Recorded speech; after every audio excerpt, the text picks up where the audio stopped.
Many things have changed over the course of the decade, but nothing more than the costumes worn by competitors.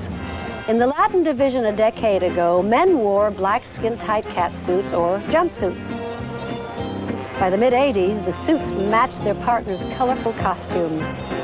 Then came the pleated trouser with blousy Cuban shirts, followed by the bolero look.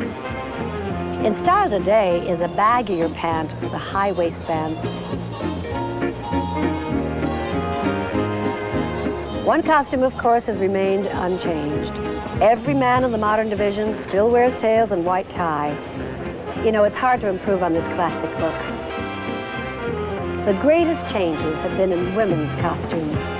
In the modern division, women once wore one-color sequin gowns with a modest open back and layered skirts.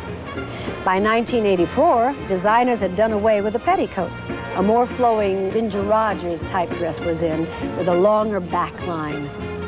A few years later, feathers were the rage, followed by the pleated skirts, then winged sleeves flowing from the ladies' arms. Today's ball gown is less like a costume and more like high-fashion evening wear. Now look at what's happened to women's costumes in the Latin division. Years back, the dresses were plain and modest, and the heavy material made them very restrictive. But as dance moves became faster and more technically demanding, dancers insisted on lighter fabrics that offered more flexibility. By 1984, revealing high leg cuts and low open backs were the rage. Now, just when you thought that these dresses couldn't get any smaller or sexier, along came the Las Vegas showgirl costumes of the mid-'80s. Then came the West Side Story dress with a flare skirt used here to full advantage by Shirley Ballas in 1988. Last year, we saw the arrival of the seductive two-piece costume.